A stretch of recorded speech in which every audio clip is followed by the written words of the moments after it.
이제 피디님 그러면 제가 이제 어디 안티프레질이라는 책을 읽다가 굉장히 사실 와닿는 부분이 많아서 이 인셀덤이라는 회사에 정말 이 뭐 대표라든지 아니면 인셀덤에서 이제 좀 앞에서 이끌어 가시는 분들께서는 이 안티프레질이라는 책을 잠깐 보여드릴게요, 제가. 이건데 두께가 약간 두껍습니다. 지금 이게 페이지가 좀 두꺼워요. 어, 맞아요. 700페이지가 넘는 책인데 그럼에도 불구하고 제가 이 책을 되게 강력하게 추천을 드리고 싶거든요. 왜냐면 우리가 뭐 기업도 그렇고 개인도 그렇고 사실은 자연의 원리에 벗어나지 않아요. 기업도 개인도 성장하지 않으면 도태되는 거거든요. 근데 이제 안티프레즈란 이 내용이 뭔가 내가 충격을 받으면 받을수록 더 진화하고 더 단단하게 성장하는, 그러니까 충격을 받았을 때 깨지는 게 아니라 오히려 그 자극을 통해서 성장하는 그런 걸 얘기하는데 기업들도 이런 게 필요하다고 생각해요. 근데 후원 방판이나 네트워크 같은 이런 회사들은 유난히 과거의 시스템에 머물러 있는 경우가 너무 많은 것 같아요. 맞아요. 이제 아이스강 대표님이 우리 중에 가장 다단계를 먼저 시작하셨잖아요. 이제 그 네트워크를 그분은 13년 전부터 시작을 하셨는데 예전에 10몇 년 전에 그 문화와 지금의 문화가 진짜 하나도 다르지 않아요. 근데 현재 이 인셀덤이라는 회사가 있기까지 가장 큰 역할을 하셨던 분들이 대리점장님들이시고, 근데 그 대리점장님들이 재계약에 해당하는 조건을 이행하지 못해서 진짜 1년 만에 그 재계약이 안 된다는 말씀을 듣고 너무 안타깝더라고요. 근데 뭔가 조금 혁신적으로 사고를 할 필요가 있는 게, 그리고 또 이제 이런 뭐라고 할까, 이 내부에서 어떤 인쇄점 내부에 문제가 있어. 예를 들어 대리점장들이 처음에 초기 비용을 정확하게 안내받지 못했어, 아니면 얼굴 경영하고 시스템 입만 하면 돈이 된다고 이렇게 하는 것들은 사실은 잘못된 거잖아요. 근데 이런 거를 바로 잡으려고 하는 이런 목소리 자체를 차단하는 게 아니라 문제가 있다는 걸 인정하고 이거에 대해서 어떻게 그런 문제를 해결해 나갈 것인가를 방법을 함께 찾아간다면 훨씬 더 멋지게 저는 회사가 성장할 거라고 생각을 하거든요. 그래서 그럼요. 회사가 좀 엄청 성장하기, 성장. 그렇죠. 이게 사실은 되게 어려워요. 개인도 저도 아이들 가르치지만 아이들한테 제가 실수할 때가 있어요. 그러면 그럼요. 왜냐면 저도 사람이니까 제가 놓칠 수도 있고 착각할 수도 있고, 그래서 잘못 제가 이해를 하고 아이들한테 뭔가 지적을 했는데 제가 틀렸어. 그럼 어떻게 해야 돼요, 저는? 얼른 사과해야죠. 선생님 미안하다. 그럼요. 그리고 사과하고 수정을 해야지. 그럼요. 그리고 학부모님들도 저랑 같이 오래 관계를 이어가시다 보면 뭔가 클레임이 들어와요. 근데 사람들이 일단 클레임이 들어오면 감정적으로 좋진 않아. 지적받는 거잖아. 근데 중요한 맞아요. 건 가만히 생각해 보면 그 사람 말이 맞을 때가 많아요. 그리고 그럼요. 내 입장에서 생각할 땐 이게 맞는데 저 음. 사람 관점에서는 그게 맞을 때도 있어. 관점이 다르니까. 그러면 그런 어떤 그런 고객의 목소리를 통해서 한 단계 더 성장할 수 있는 그런 계기가 되기도 하거든요. 그래서 1년 만에 성장이 안 된다고 이렇게 사람들을 내보내기보다는 어떻게 하면 이 사람들을 도와줘서 함께 우리가 성장할 수 있을까? 그런 방향을 찾아가는 게 저는 더 현실적이고 더 멋있는 결정이라고 생각을 하거든요. 그래서 피디님께서는 그러면 이런 좀 회사의 분위기라든지 이런 결정에 대해서 좀 어떻게 생각을 하세요? 저는 우선 그 사업자 마케팅을 하든 아니면 소비자 마케팅을 하든 다 좋아요. 다 장단점은 가지고 있잖아요. 음, 근데 이제 그거를 특히나 1억이라는 돈은 어떤 사람은 이게 전부일 수도 있고, 어, 물론 있는 사람들은 아무것도 아닐 수도 있어요. 그렇지만은 1억이라는 돈이 절대 서민들한테는 적은 돈은 아니에요. 절대 아니죠. 그러면은, 이렇게 해서 들어왔으면은 이 사람네들을 어떻게 성장을 시킬 것이냐. 그래서 뭔가 기회를 주는 게 가리켰는데 어떤 효과가 없고, 그리고 우리가 이 영업을 하는데 금방 성장은 안 돼요. 맞아요. 절대. 음, 그리고 콜드 컨택 바깥에 나가서 저도 해봤어요. 음, 쉽지 않아요. 음. 그리고 콜드 컨택도 전단지 줘가면서 한다? 아, 절대 쉽지 않아요. 그렇죠. 그러면 콜드 컨택도 자기만의 어떤 전략이 있으면 다를 수도 있어요. 음, 그것도 꼭 나쁘다는 얘기는 아니에요. 제가 콜드콜로 성장한 사람이기 때문에 잘못하면은 콜드 컨택 나쁘다 이렇게 말할 수도 있지만 그거는 아니에요. 그렇지만 시간이 많이 걸려요. 시간의 효율성을 말씀하시는 음. 거잖아요. 음. 그렇죠? 시간이 많이 걸리고 사람과의 어떤 친분이 생기기까지 우리나라는 좀 정문화잖아. 네. 인간관계에서 정문화다가 보니까 시간이 흐르면은 그것도 쌓이는 게 맞아요. 음, 그런데 콜드콜 같은 경우는 명분이 있어요. 맞아요. 그리고 그 고객이 일단 우리가 오라 그래서 가는 거지 내 임의대로 가는 게 아니에요. 음, 그렇기 때문에 우리는 브리핑 할 수 있는 시간을 벌어요. 그러니까 네. 뭐 시간이 짧아. 그쵸. 짧아. 그리고 하루에 많은 사람을 만날 수 있는 게 콜드콜의 장점이야. 음, 그래서 어떤 도구를 가지고 영업을 하느냐. 그래서 이게 콜드콜을 한다고 해서 누구나 또 다 또 성장하는 건 아니에요. 음, 그러면 저 같은 경우에는 어쩌면 제가 타 네트워크를 해봤다든가 음, 아니면 방판을 해봤다든가 그러면 저만의 어떤 그런 것들이 있어서 이 음, 한마디로 머릿속에 똥이 차서 그런 것들이 안 들어올 수도 있었을랑가는 모르겠어요. 음, 근데 이제 제가 너무나 이 바닥으로 떨어진 상태에서 대표님을 만났기 때문에 저는 솔직히 절박했어요. 음. 왜냐면은 말이 그렇지 거의 한 2억 원 정도 되는 그 제품이 쌓여 있을 때에 누가 볼까 봐 겁났고 음, 특히 우리 남편이 안다고 했을 때 여자인 나도 그게 이해가 안 되는데 이거 뭐 솔직히 생각할 때 야 완전히 난 뭐가 씌었으니까 돌아다 보니까 내가 어떻게 저 많은 제품을 샀지? 전 그 생각을 했어요. 그랬는데 누가 그거를 이해해 주겠냐고요. 그래서 전 되게 절박했거든요. 그래서 무조건 그때는 대표님이 하는 말이 그냥 법이라고 생각을 했어요. 아, 가라, 간다. 음, 양을 많이 해라, 한다. 음, 그냥 언니 그냥 다 받아들였던 것 같아요. 그러면 뭐가 되겠지. 근데 솔직히 말해서 한 3개월은 아무것도 눈에 안 보였어요. 아, 아무것도 눈에 안 보이고 그리고 근데 한 달을 팔아보니까 음, 그래도 그게 한 400, 500 이런 식으로 그게 점이 모여서 선이 되는 것처럼 약간 좀 그게 한 500만 원 매출이 된 게 또 좀 힘이 되고 아, 그러면서 이제 다음 달에나 더 팔 수 있겠다. 음, 그래서 이제 그 다음에 1200이라는 걸 갱신하게 되더라고요. 오, 근데 이제 그때 거기에 이제 그 부동산이 이제 700만 원 매출 끊어질 때 한 몫을 하게 된 거죠. 음, 그때서부터는 좀 탄력을 받기 시작했어요. 그게 음, 이제 첫 번째 탄력이고, 음, 그 다음에 이제 하면서 또 이제 그 클로징을 하고 막 그러는 과정 중에서도 뭔가가 또 처음서부터 아무리 내가 화법을 연구하고 그걸 해갖고 간다 해도 처음서부터 잘 되진 않아요. 음, 그리고 이 언어가 달라요. 아, 왜냐면 저 같은 경우에 콜드콜 할 줄도 모르는데 맨 처음에 내가 50콜 할 때 한 콜도 연결 안 됐다 그랬잖아요. 맞아요. 그 다음에 70콜 할 때 7통 연결됐다 그랬잖아요. 그럼 120콜을 했는데 7개 연결된 거야. 음, 그러면 우리가 다시 말해서 클로징도 마찬가지야. 음, 클로징도 결론은 처음에 내가 어떻게 하냐에 따라서 예를 들어서 10건을 브리핑 한다 해도 한 건도 안 될 수도 있어요, 처음엔. 음, 왜? 못하니까. 음, 그렇지만은 그게 쌓이고 쌓이고 해서 또 처음에 이렇게 점이 모여서 선이 되는 것처럼 그게 쌓이다가 보면은 내가 그만큼 또 스킬이 생겨요. 음, 그래서 한 건이 두 건이 될 수도 있고 두 건이 세 건이 될 수도 있고 그런 결과를 낳지 않습니까? 음, 음.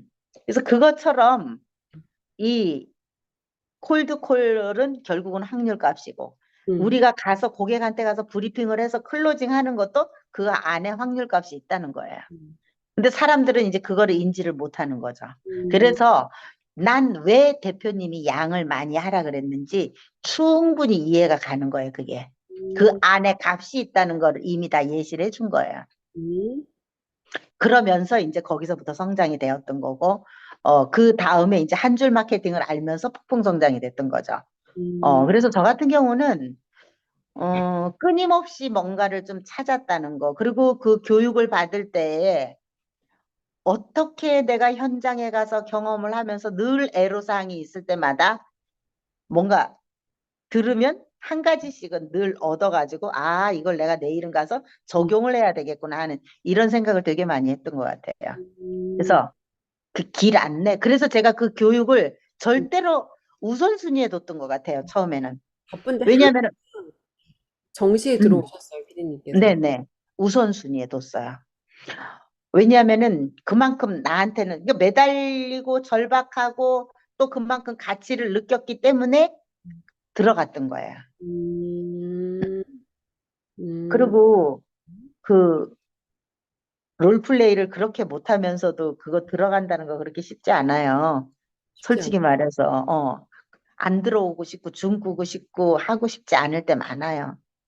그래도 음, 해야 된다고 생각을 했고 절박했기 때문에 그냥 한 게 음, 오죽하면 해보거나 죽자는 생각을 하고 그걸 했겠어요. 응? 너무 못하니까. 음, 너무 못하니까 야 해보고라도 한번 죽자. 어? 그런 생각을 했던 것 같아요. 음. 그래서 지금이 있는 거예요. 음, 지금 그래서 되게 피디님 중요한 말씀을 해주셨는데, 사실 피디님께서도 처음에 이제 그 안에서 답을 찾다가 답을 못 찾으니까 나와서 외부에서 내가 답을 찾으신 거잖아요. 그럼요. 어떻게 그럼요. 보면 지금 회사에서도 분명히 매출이 안 올라오는 분들은 피디님이 과거에 겪으셨던 거랑 똑같은 문제를 겪고 있으실 거예요. 그래서 그렇죠. 그분들도 누군가는 피디님처럼 피디님도 근데 나를 가이드해주는 가이드를 만나서 여기까지 성장이 되신 거잖아요. 어이, 그럼요. 그러면 그 성장이 안 되는 대리점장님들을 성장이 안 됐으니까 재계약이 안 되라고 하기보다는 어떻게 내가 이 사람들을 가이드할 수 있을지, 그러니까 그게 가이드가 내부에 있을 수도 있고 내부에 없을 수도 있고 모르겠어요. 근데 지금 내부에서 하는 가이드가 옳지 않을 수도 있어요. 그러면 그 내가 어떤 사람에 대한 감정이라든지 우리가 옳아라는 거를 주장하기 전에 전체를 그냥 박스 밖에서 좀 보셨으면 좋겠어. 왜냐면 나한테 1억이라는 가치 부여를 한 진짜 소중한 VVIP 고객들이시잖아요. 네. 너무 대리점장을 대리점장이라는 이름으로 보지 말고 내 고객이라는 관점으로 보시면 아마 그런 결정을 하시기가 되게 어려울 거라는 전 생각이 들어요. 음, 그렇죠. 이거는 한마디로 말해서 결제시키고 팽시키는 거잖아. 팽당하는 거잖아. 진짜 응? 쉬운 말로 그거예요. 지금 일어나고 있는 음, 현상이 그냥 외부에서 상관없는 제가 보기에도 결제시킨 다음에 책임은 안 지고 고객한테 음, 약속 혜택을 줘야 되잖아. 돈 번다며. 근데 지금 약속이 안 지켜지고 있는 거잖아. 그게 약속이 안 지켜지는 게 결과에 대한 약속을 얘기하는 게 아니라 우리는 과정을 말하는 거야. 이 사람이 음, 방향성, 어떤 그런 어떻게 성장해야 되는지에 대한 로드맵이 없었다는 거죠. 그럼요. 그게 문제인 거예요. 그게 성장할 수 있게 도와줘야 되는데 올바른 길라잡이를 못했다는 게 문제인 거죠. 그러니까 자기는 책임을 안 하고 이 사람만 책임을 다 못했으니까 지금 일방적으로 내치는 약간 이런 모습인 거예요. 지금 그렇게 성장 안 돼서 내보내지는 분들의 이야기가. 그래서 이제 이게 그 서울본부의 시스템 같은 경우는 이거예요. 제가 이제 거의 박스 바깥에 나와서 보니까 무조건 다 대리점장을 만들어 가지고 눈을 가려놓고 음, 야 무조건 그냥 이 안에만 있어. 내가 음, 하라는 대로 해. 그러면 되어져. 사람 여기 갖다 앉혀. 내가 만들게. 이렇게 하는데 실질적으로 사람을 거기다 갖다 저도 앉혀봤어요. 음. 심지어 저 같은 경우는 절박했기 때문에 그 사람을 돈 주고 사서도 갖다 앉혀봤어요. 좀 주셨다면서요, 예, 예, 피디님께서. 예. 돈 다 줬어요. 뭐든지. 그날 일당도 주고, 심지어 그 일당을 2배, 3배도 주고 갖다 앉혀놔봤지만 아무 소용 없었어요. 그것도 결론적으로는 무료 체험하고 똑같은 거예요. 그것도 미친 지랄이에요. 음, 예. 그 나중에 깨달았어요. 음, 특히 제가 이제 이 대표님을 만나면서 그런 것들이 다 부질없는 짓이고, 헛지랄, 음, 헛돈 쓰고, 시간 헛짓한 거죠. 그래서 음, 이제 그런 걸 보면서 음, 아, 이게 사람이 진짜 누구와 함께 하는 거. 음, 누가 이렇게 올바르게 이 멘토를 만나더라도 진짜 올바르게끔 길을 안내해 줄 수 있는 사람을 만나는 게 정말 나한테 우리가 지금 인셀던 대리점장들 같은 경우는 월 억을 번다 해도 그 통장에 찍힌 숫자는 억일 수도 있어요. 그렇지만 그 사람이 실질적으로 음, 정말 이건 내 돈이야 음. 라고 할 수 있는 게 몇 프로나 이라는 될까요? 게 있죠. 네, 전 그게 제일 궁금해요. 전 음, 처음에 그걸 액면 그대로 믿었어요. 아, 음. 근데 제가 이제 여기 나와서 보니까 그렇고, 그 다음에 이제 그 이 PCM이라는 커뮤니티를 만나서 공부를 하면서 보니까 음, 결론적으로는 네트워크를 하는 사람이든 방판을 하는 사람이든 우리처럼 후원 방판이든지 간에 내가 뭔가를 영업을 할 줄 모르면은 겉으로 보여질 때에 특히 그 네트워크 같은 거 보면은 아까 우리 얘기했잖아요. 3만 원짜리 영양제 하나 팔기 위해서 서울도 가고 대전도 가고 이렇게 멀리. 근데 그나마도 못 팔을 수도 있잖아. 못 팔 수 있죠. 어, 어, 어. 이거 실제 제 얘기예요, 실제. 근데 어, 저도 어, 저의 고객 중에서 찐 고객이기는 하나 그런 영양제를 파는 고객이 있습니다. 근데 그 고객이 심지어 기득권이에요. 우리 그 오, PCM 안에 그 이미영 PD님처럼 기득권이에요. 음, 근데 음. 중요한 거는 제가 볼 때 그렇게 좋아 보이지 않아요. 아, 이거를 알기 때문에 그러니까 내가 좋아 이게 보이지 않다는 게 일을 하면서 얻는 수입 대비 그 어떤 뭐라 수익도 별거 아니고 그다음에 너무나 어, 시간을 안- 허비해.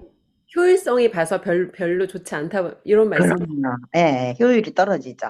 그래서 음, 이제 그런데 그쪽에서는 그 이제 자기네들 시스템이 최고라고 하죠. 다 그렇게 그러면 얘기해요. 이게 음, 후원 방문 판매 같은 경우는 아니 음, 아니 그 네트워크 같은 경우는 보면은 35% 이상은 우리나라에서는 못 풀게 돼 있잖아요.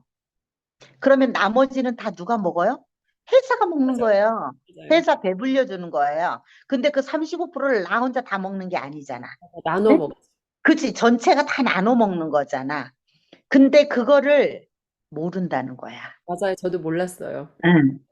그거를 모른다는 거야. 음, 저는 근데 대표님 만나서 이걸 배웠잖아. 음, 그러면 누가 나한테 네트워크 하자 그러면 제가 하겠어요? 안 해요. 놀아요, 차라리. 음, 맞아요. 그만큼 아니라는 거야.